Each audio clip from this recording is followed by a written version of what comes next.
What's up, everybody? Welcome back to Dad Does Sports. Today I want to share 5 things I learned from the opening weekend of the NFL's 2021 season. The first thing is that the Cleveland Browns are legit. If you watch my video of AFC predictions, you know I think they are going to win the AFC North. I think they are going to go deep into the playoffs too. Yeah, they lost to the Chiefs 33-29, but that doesn't really tell the whole story. They were up 22-10 at halftime. On the road, in Kansas City, runner-up to the Super Bowl champion Buccaneers. They had a chance to win late, but Baker threw a pick as he got hit. But he was 21 for 28 for more than 300 yards. The team rushed for 153 yards. They had more first downs and total yards than the Chiefs. But the 2 turnovers killed them. You gotta play flawlessly against the Chiefs. This team is going to go really far, though, this year.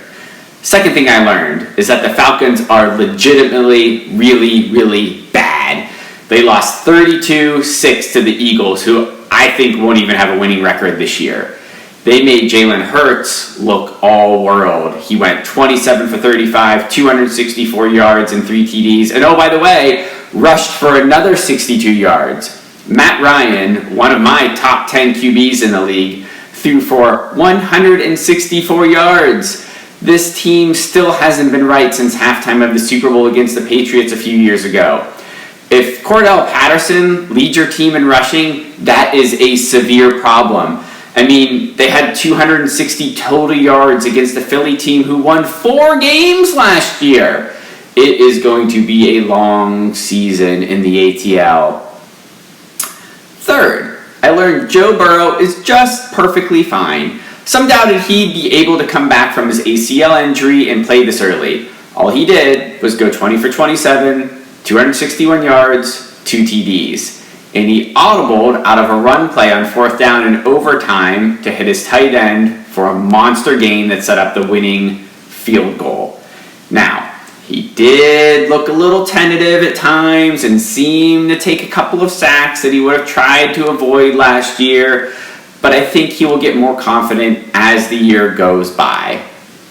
Fourth, I learned Kyler Murray might make the big-time leap this year. Dude was just awesome against a solid Titans team. He threw for 289 yards, 4 TDs, and then ran for another 20 yards and a touchdown.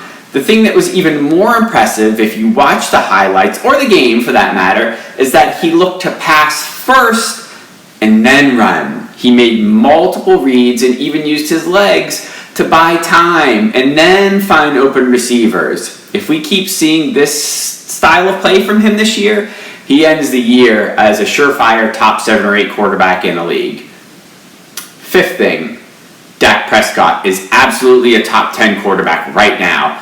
I had my doubts coming into this year. I ranked him about 8 or so. Yes, he started last year just on fire before he got hurt, but I wanted to see him rip up a really good defense when they knew he had to pass. Guess what happened? That's what he did against the Buccaneers. He threw for more than 400 yards and 3 TDs. He put his team on top with minutes to go against the Super Bowl champs. Yeah, they lost, but this was the game I learned Dak is excellent. The Cowboys had more first downs, more yards, more time of possession, and fewer penalties than the Buccaneers. Quite frankly, if not for Zuerlein's 2 missed field goals and a missed extra point, the game could have ended quite differently. Remember, the Bucs absolutely shut down Mahomes in the Super Bowl. So more good things are coming for Dak and the Cowboys this year if they can get this defense fixed. Honorable mention, Antonio Brown might be the best wideout on the Tampa Bay Buccaneers. They have an awesome trio of wideouts with him, Godwin, and Evans. Yeah, he didn't have as many catches as some of the other wideouts that game, but he had the most yards and was just electric. He's older now. He is a little bit different than he was with the Steelers. He has to compete with more catches and more playing time because they've got Gronk and those 2 other guys. But man, he and Brady seem like they have a good relationship, a good rapport on the field, and he looks just as good as ever. Thanks for watching.